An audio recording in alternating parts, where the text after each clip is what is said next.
habló acerca de los días de Noé. Sabemos un poquito sobre los días de Noé, sobre lo que aconteció y por qué aconteció lo que pasó. Digo muy poco porque no podemos, la Biblia no solamente simplifica esta historia en aproximadamente unos 5 minutos para hablarnos lo que pasó durante años. Durante la existencia de Noé, no es solamente esta cosa, eso poco que tenemos en la Biblia. La Biblia nos habla de actos de violencia, de engaño, de extorsiones, de etcétera, etcétera, que existía. Casándose, comiendo, casarse, comer, sembrar, no son cosas delictivas, pero todo también tiene por qué. Amén. Amén. En todo el hombre puede ofender a Dios y ofender a sus seres, a sus semejantes. Pero no obstante, la Biblia, si buscamos en Génesis capítulo 6, entre todos los episodios en el tiempo de Noé, amén, en Génesis capítulo 6, vamos a ver cómo estaban las gentes de aquel entonces. Versículo 11. La Biblia dice que se corrompió, ¿qué cosa? La tierra. La Biblia dice que se corrompió la tierra. No se refería a Dios, a la tierra propiamente dicha, el globo o el suelo. Dios se refirió a los habitantes de la tierra, los que poblaban la tierra eran corruptos. Ustedes saben que la corrupción hoy ha abarcado más que nunca terreno en la sociedad, que nunca pensamos antes que iba a haber tantos corruptos en el mundo. Y cuando hablamos de corrupción, la tierra estaba completamente, dice la palabra, corrompida. Había un robo de identidad. Había robo, ladrones que acechaban para quitarle los bienes a su prójimo, a otro. Bueno, cuando hablamos de corrupción, había extorsiones. Es una de las partes de la forma en que el ser humano, en la corrupción, esa ambición de tener, de ganar, extorsionan a su prójimo. En Lucas capítulo 3 se presentaron a Jesús después que Cristo había hablado a las gentes acerca de la regla sana, santa, decente que tenía que convivir con los demás. Tenía que practicar en la presencia de Dios. Entonces, se le presentó, versículo 14, unos soldados. Y dijeron, pero Jesús, maestro, ¿y nosotros los soldados? Y Cristo le dice, a ustedes los soldados, no sean calumniadores. Ustedes los soldados no extorsionan a las gentes, no hagan extorsiones y confórmense con su sueldo. Aleluya, Señor. Eso es lo que vemos. Hay extorsiones. Hay gente que debería estar en la cárcel por vida.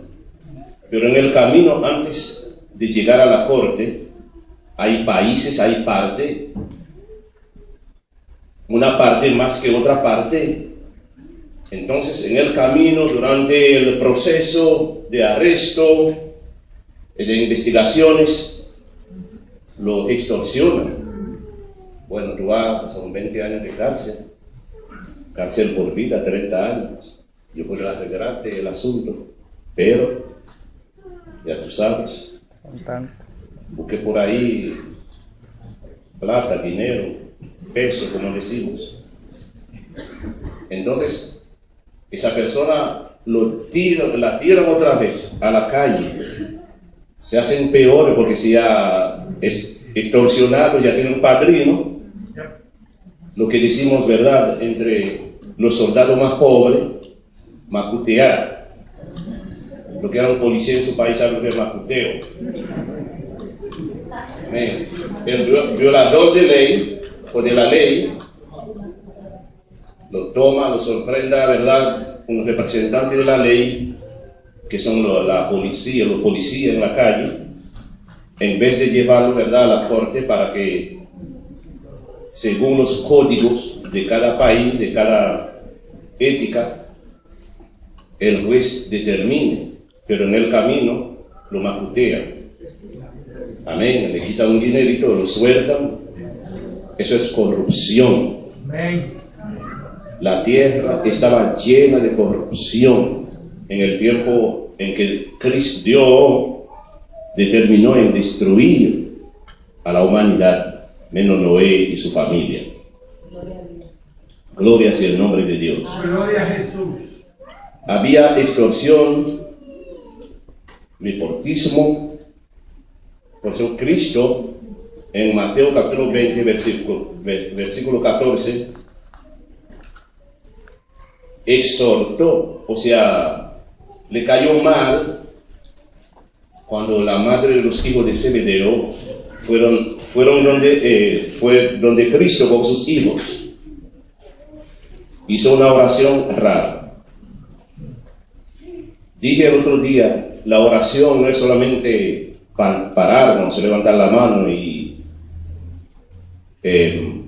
hablar con Dios. Hay oraciones que ofendan a otro. Hay oraciones que caen mal aún a Dios y a otro.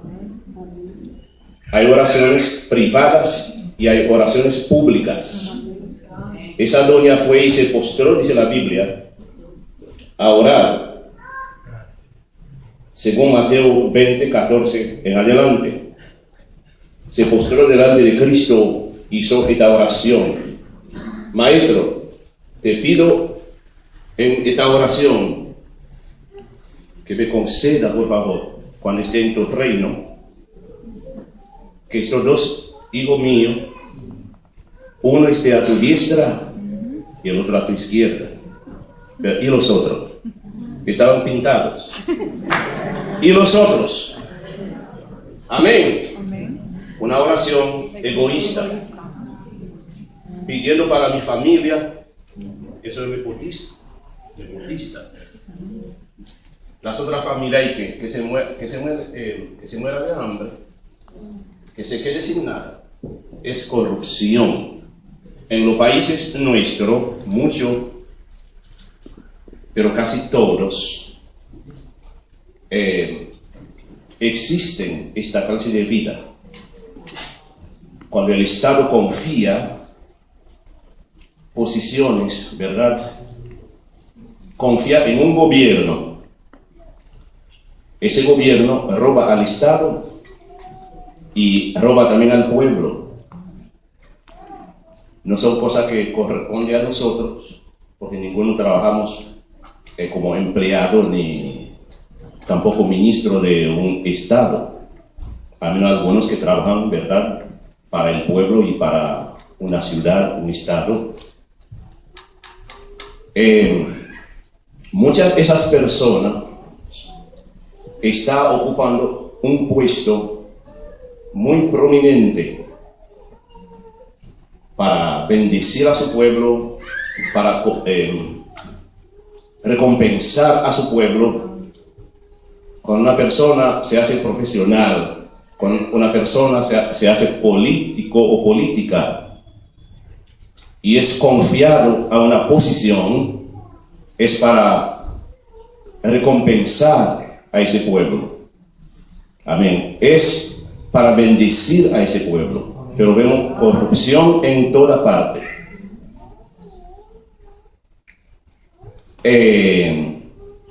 Mi sermón en este día no es para que usted en ese renglón no caiga en corrupción, porque alguno quizás dirá que el pastor hablando de corrupción administrativa en gobierno, no soy empleado del gobierno, pero solamente para que sepamos que lo que vemos son inevitables, porque Cristo ya lo profetizó. Pero son advertencias para que usted y yo sepamos que Cristo viene. Amén. La Biblia dice que la tierra estaba corrupta y llena de ¿qué cosa? Ay, violencia. Hoy más que nunca,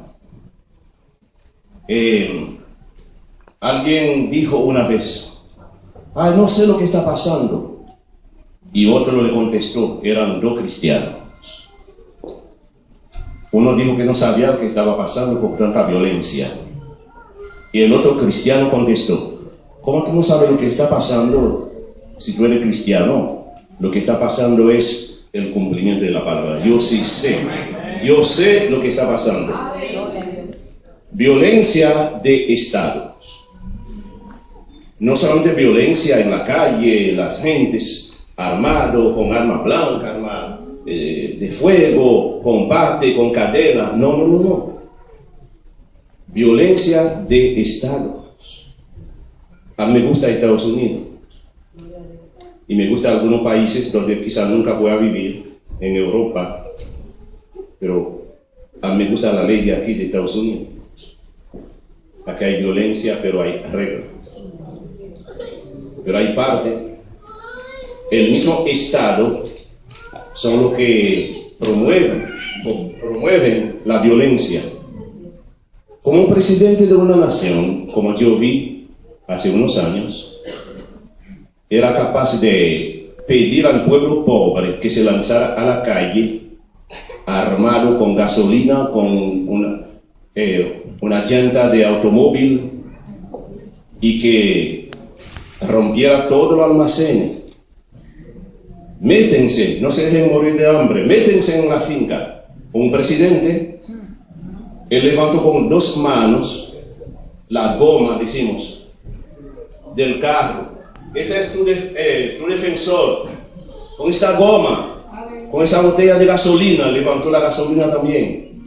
Métele esa goma en el cuello a esos ricos. Prende en fuego. ¿Y lo que hacen el pueblo? Al otro día habían ricos muertos, almacenes rotos. Hasta una amiguita mía, desde que hizo eso, la tengo como muy lejos, medio familiares de nosotros. Se metió en la Toyota, no sabía guiar y rompieron vehículos. Y el robo cogió, tomó una Toyota, en el camino otro le dio ahí un trompón y le quitó la llave. Violencia en la calle, violencia y violencia. Y todavía hay parte, estoy hablando de República de Haití, con el gobierno de Aristide o Aristide. En el campo de aviación, todas esas avionetas privadas, la gente iban con hacha, iban con cegueta, con sierra. No podían pilotear el avión. Partieron los aviones en pedacitos, cada uno con un pedazo de avión. Todavía hay gente que tiene pedacitos de avión en su casa. Otro tiene parte del motor, las alas. Usan las alas para navegar, para corromper los ríos, para pescar. Lo hacen como pequeñas yolas. Algunos las alas grandes lo usan, le meten un motorcito para ir a Puerto Rico de Polizonte. De Puerto Rico vienen para acá. En el canal, muchos se quedan por ahí, los tiburones, haciendo fiesta. Corrupción y violencia de Estado. Cuando un presidente es como un papá, que tiene que velar por la paz de la familia. Sin embargo, un presidente promoviendo la violencia. Y todos esos pobres asesinos malos comieron vaca, comieron arroz, comieron de todo. Ay, y después de 2 semanas se veía así en la calle. La vaca pudriéndose, tanto arroz y tanto, uno con un pedazo de carro por ahí, otros ya cruzaron la frontera, República Dominicana, había franquistas, vendían esos carros regalados, etcétera, etcétera. Violencia de Estado. ¿Y qué decimos nosotros? ¿Podemos frenar la violencia? Es imposible. Cada día la violencia se está aumentando. No solamente violencia de Estado, violencia entre senadores. Hemos visto senadores que son lo que hacen leyes, lo que escriben las leyes para que los gobiernos promulguen esas leyes. A nosotros, peleando, tirando silla, matándose. Violencia en la corte, violencia en la calle. Qué pena, violencia doméstica. Violencia doméstica.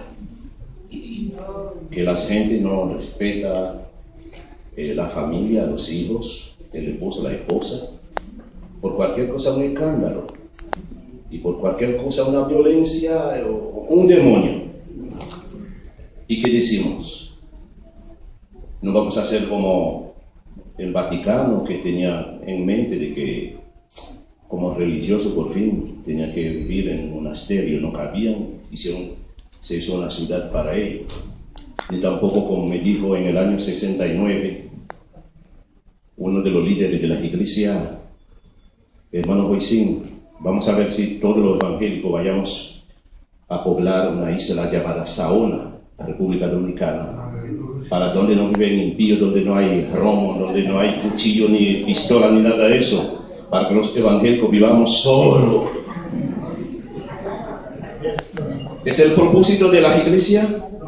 Vivir solo en una islita, en un monasterio donde, como un padre que vea tanto en, no sé qué es lo que veía, tenía un hijo, le quitó el hijo a la madre, crió su hijo solo y lo llevó a un monasterio para que mi hijo no se va a casar nunca con mujeres. Hermano, quiero que vea mujeres. Las mujeres son... Mi hijo tiene que ser un santo. La santidad no consiste en celibato. No. Ese muchacho, el papá lo llevó al monasterio, según el hermano Einar Peterson. Lo criaron, veía hombre, solamente hombre y hombre. Pero cuando ya era de mayor de edad, salió con el papá a la calle, pero vio mujer por primera vez. Y el papá, ¿qué es lo que está mirando? Vamos. No, esa gente tan bonita, tan rara. No, vamos, no haga caso. Según Peterson, son gansos. Ay, papá, yo quiero uno. Oiga, por más que el papá, según el hermano Einar Peterson, quiso que el hijo se apartara, de la femenina, de la mujer. Oiga, se le fue del lado del papá a lo poco. Tenía su mujer, su familia. Amén. Santificarnos no significa aislarnos del mundo. Jesús dijo, estáis en el mundo, pero no sois del mundo. Nosotros estamos en el mundo. En el mundo vamos a ver violencia, vamos a ver robo, vamos a ver nepotismo, vamos a ver extorsiones, vamos a ver engaño, mentira. Pero nosotros tenemos que mantenernos firme con el Señor Jesús. La iglesia debe tener un concepto muy claro. No son las paredes de la iglesia, no es el color de la pintura de la iglesia. Perdemos mucho tiempo discutiendo el tamaño de la iglesia, el púlpito de la iglesia, ni tampoco el pecado personal de otra persona. Hay gente que pierde todo su tiempo. Para predicar tienen que conocer la iglesia, quién peca, quién no peca. Entonces viene y comienza a hablar de los que pecan. El propósito de la iglesia es vivir en santidad y predicar la palabra de Dios, palabra de Jehová. Amén. Todas las congregaciones del mundo hay personas de diferentes categorías, pensamientos, propósitos, personas neófitas, personas nuevas, personas rebeldes. Si me dice una iglesia desde el tiempo de Moisés que no tiene esta clase de gente, desde el primer momento que Dios mandó sus leyes, sus normas, a este mundo hay diferentes tipos de gentes. Entonces, no podemos pretender nosotros hacer un monasterio o decir, esta iglesia nadie va a entrar que esté en pecado. ¿Quién sabe aquí cuántas personas que están ofendiendo a Dios en pensamiento, ofendiendo a Dios, que ha ofendido a alguien? ¿Cuántos rebeldes hay? Mi trabajo es orar por el pueblo, predicar la palabra, predicar el evangelio, decir que el que peca va al infierno.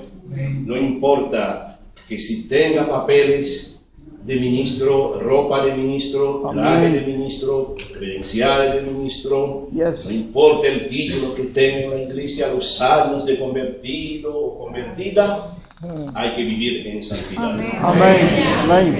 Hay que vivir en santidad.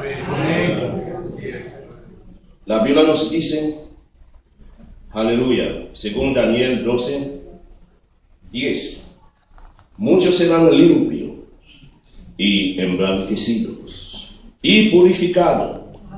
Muchos serán limpios, emblanquecidos y purificados. Que tú seas una persona de esta categoría. Emblanquecida, emblanquecido por la sangre de Cristo, purificado por la sangre de Jesús. Amén. Santificado por la sangre de Cristo, no por el concepto de religión, no por la doctrina. La doctrina son disciplinas que cada iglesia tiene que tener para que no sea un caos.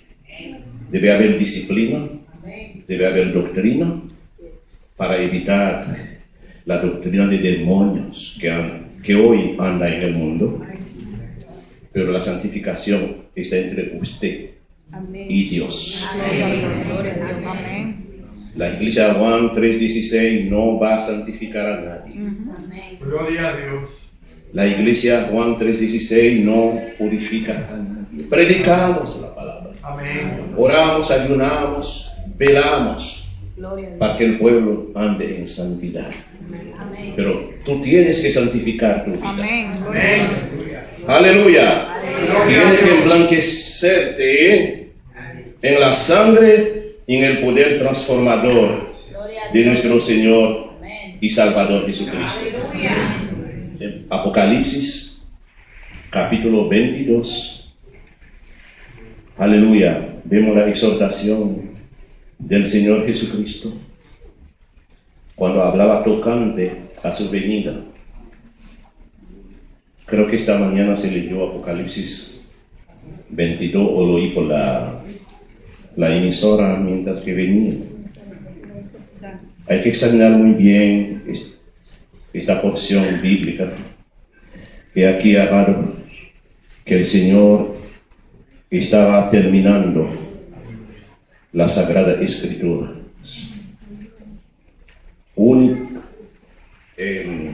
Últimas palabras que encontramos en la Biblia es tocante a la venida de Jesús. ¿Sí o no? Amén. Apocalipsis 22, 20. El que da testimonio de esta cosa, ciertamente vengo en breve. Amén. Sí, ven, Señor Jesús. Ok. Pero ¿qué dice? Verso 14. Bienaventurados los que lavan sus ropas para tener derecho al árbol de la vida, para entrar por las puertas en la ciudad. Mas los perros estarán fuera, no los perros, esos animales que son tan útiles. Algunos son más preciados que muchas personas. Es verdad. Hay sitios que los policías no pueden entrar por montes y por arbustos. El perro entra, no piensa dos veces, se meten por debajo de los vehículos. Usted puede acostarse con un perro bien entrenado, dormir tranquilo. Nuestro tipo de perro que la Biblia habla. Hay gentes en la religión que hacen papeles de perros de la calle. Dice Jesucristo, el perro vuelve otra vez a su... Es decir, gentes que van otra vez a contaminarse, a pecar voluntariamente. También, no obstante, en el tiempo de Jesús no habían perros profesionales como hoy día, perros, tenientes, policías, generales. Sí, es verdad. ¿Verdad, varón? Hay perros que tienen su título con tanta destreza.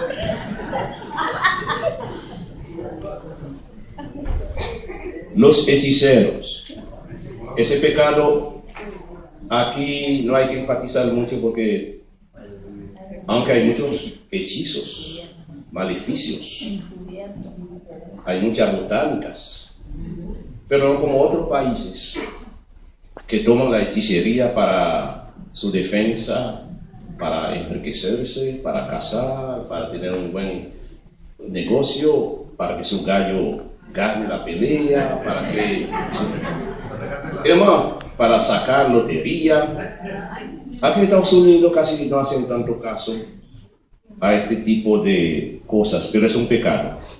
Si hay gente todavía que está pensando que los hechiceros son gentes importantes, son sabios, son maestros, mentira del diablo.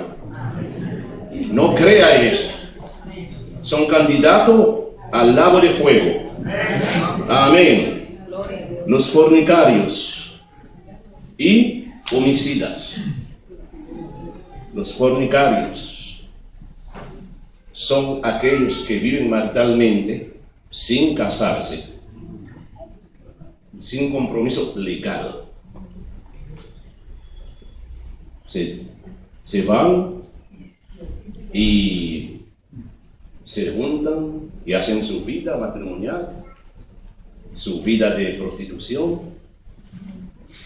Eso se llama fornicario. Si hay fornicario, sea verdad con el mismo género o con sexo opuesto, sepa bien que no entrará al reino de Dios. Amén. Es un candidato al infierno, pero todavía hay tiempo de arrepentimiento. Hay tiempo de arrepentimiento, ¿ok? Los homicidas. El apóstol Juan dice que todo aquel que aborrece, que odia a su hermano es un homicida. Homicida no es solamente aquel que mata físicamente a una persona. Hay gentes que no lo hacen porque solamente por el temor a los 30 años, a los 20 años de cárcel. Pero en su corazón maldicen, con la lengua maldicen y tienen la lengua más cortante que un puñal. Amén, que un arma de fuego. Aleluya. Gloria a Dios. Y los idólatras y todo lo que ama y hace mentira. Muchas veces no mentimos, pero amamos la mentira, adoramos la mentira. ¿Qué está pasando? Sabiendo que es una mentira y nosotros así, comiendo, escuchando, hasta nos reímos. Eso es amar a la mentira. Hay que reprender a la mentira. Amén. Dígale a aquel que no me venga con cuento, no me venga con bochinche, que no me venga con... Ahora, si algo sucedió, que no se puede dar marcha hacia atrás. Ya sucedió, vamos a orar, pero nunca tampoco debemos decir, ay hermano, vamos a orar vamos a orar entre nosotros, por el pastor. Vamos a hablar después sobre ese tema, porque es más como un cáncer espiritual entre el pueblo evangélico. Es como una epidemia, pandemia. ¿Qué? Sí, en toda parte y rápido. Vamos a dejar ese tema para después. Cuando te quiere orar por alguien que pecó, dígalo más duro, hermano. En privado. Sí, es verdad, no es un juego. Sepa algo que sucedió a alguien. Hágalo en privado. Ahora hay oraciones públicas para bendecir a Dios. Pero hay oraciones, la mayoría, las mejores oraciones son las oraciones hechas en privado, a puertas cerradas.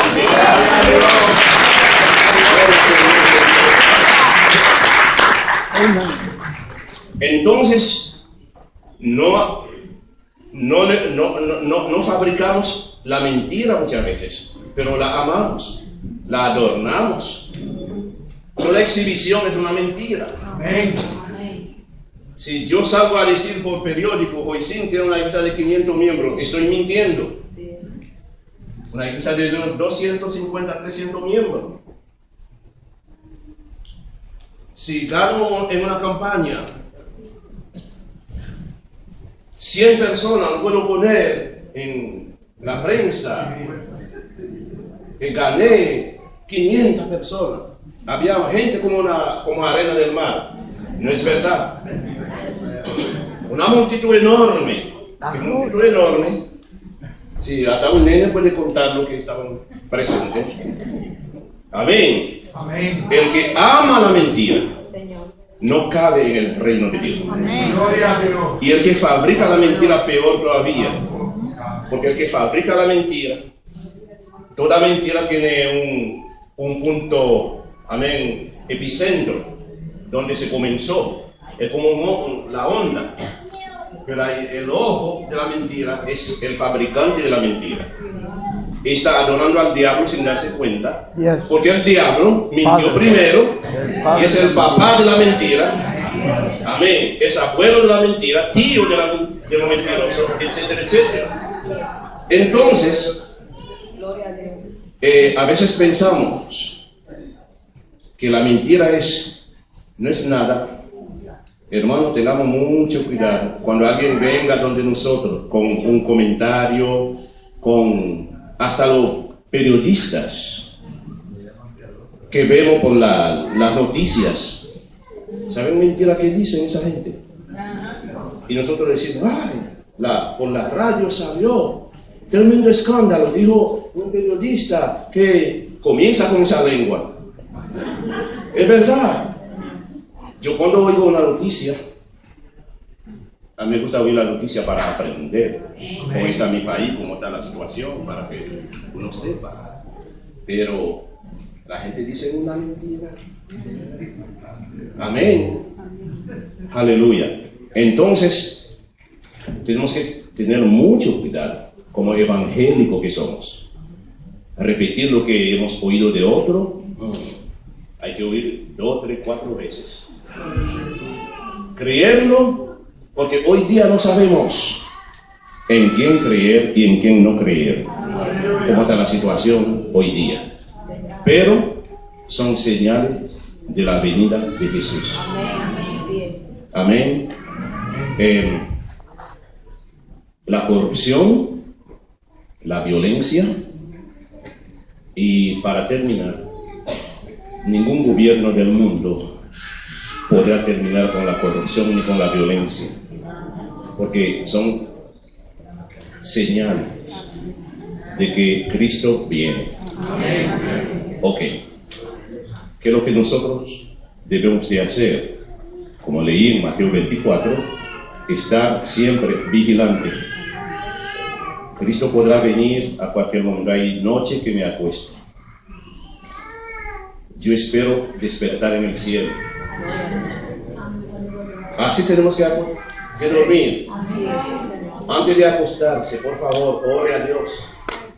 No se acueste enojado, peleado, ni tampoco bochinchado.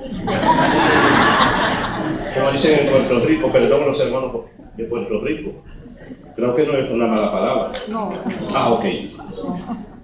Acuéstese en paz, como dice David, en paz me acuesto, en paz dormiré. Amén. Además, Jesús dice, no permita que el sol se ponga sobre tu enojo. Está bien enojado, muy incómodo, somos humanos. El que atreve a decirme que nunca se ha enojado, no está diciendo la verdad. A veces nos sentimos muy incómodos por situaciones, enojados por cosas que nos sucedió. Tenemos que pedir a Dios que nos dé la paz en la tormenta. No ponernos a dormir, porque cuando uno está muy enojado, la palpitación no es igual, la circulación de sangre, los nervios, la adrenalina, hay muchas cosas. Bueno, no me meto en ese campo para no mentir, para decir cosas que no es. Pero cuando uno está enojado, hasta el metabolismo no trabaja igual. Nada en el cuerpo.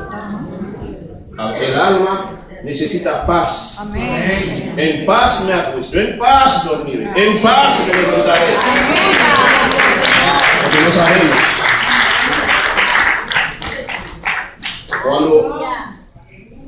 cuando tengamos que despertar en el cielo. Y si Cristo viene ahora mismo, quizás en Israel es de hora de madrugada, en otra parte es la tarde. Cristo encontrará a algunos dormidos y otros alabando su nombre y otros laborando.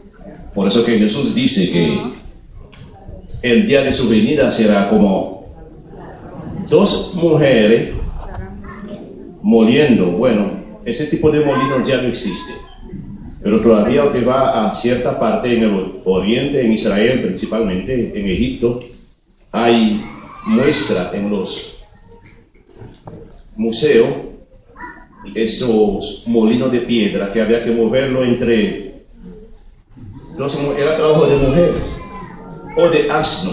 Cuando era piedra gigante había que enjugar dos asnos para dar vuelta y otro echándole el trigo y sale la harina por allá hecha polvo. Ok, sea en un molino, sea en la factoría, en la oficina, la cocina, el lugar que sea, estaban dos hermanas juntas orando. ¡Oh, aleluya! Gloria a Dios. Estaban dos hermanas en el altar alabando. Dice también en otro texto, estaban dos en una cama. Los esposos pónganse sobre sus pies, por ejemplo, Margarita y Eddie son esposos. Estaban dos dormidos y al otro, gracias. Ay, qué sorpresa cuando se levanta uno por la mañana y no ve uno al otro.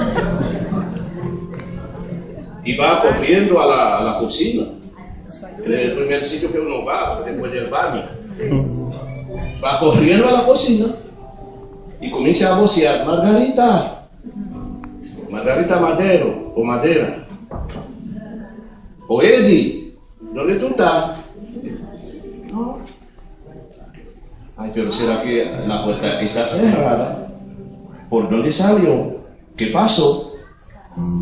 Dos estarán en una cama: el cristiano, el consagrado, el santificado. Cristo lo llevará. El impío o la impía se va a quedar. Si el piloto de avión es cristiano, consagrado, bueno, ¿qué va a pasar? Se va con Cristo. Y la nave, no sabemos. Y para terminar, la Biblia dice, tenemos que velar que no seamos como el siervo malo, que el padre de la familia, el señor de la familia, dejó a un siervo para que cuide el rebaño, que cuide los empleados, que cuide bien la finca, que cuide bien las cosas. Y dicen, bueno, mi señor se fue lejos, no sabemos a dónde está. ¿Sabe qué hacen los siervos malos? Comienzan a golpear a los consiervos, porque hay señores que tienen muchos siervos. En vez de unirse para trabajar, comienza a criticar al consiervo, a golpear al otro. Y de repente apareció el dueño, el Señor, y encuentra esa pelea entre nosotros. Esos siervos somos nosotros, que no debemos golpearnos, no debemos maltratarnos, no debemos derribarnos. Tenemos que edificarnos el uno al otro. Tenemos que sobrellevarnos los unos a los otros. Tenemos que preferirnos, o sea, darle preferencia al otro. En Romanos 12, preferíos los unos a los otros. Si hay, por ejemplo, un solo dólar, Jacinto tiene hambre y Vidal tiene hambre. ¿Sabe lo que hacen mucho malicioso? Ven acá, un dólar, come. Uno se levanta corriendo como un pelotero, sí, para arrebatar primero. Pero hay que considerar al otro también. Dice la Biblia que tenemos que preferirnos, o sea, darle la preferencia. Decirle, Vidal, tome usted el dólar. No, así no, tome usted el dólar. No. Preferir, darle la preferencia. Pero si usted ve que la gente hasta muchas veces, otro que va corriendo para meterse primero, meterse adelante, salir en primera figura, plano, darle preferencia al otro, considere a otro. El ser humano también tiene sentimiento, también tiene necesidad también. Aún en la casa, en la familia, debemos usar la preferencia del uno al otro. Amén. Dios nos bendiga.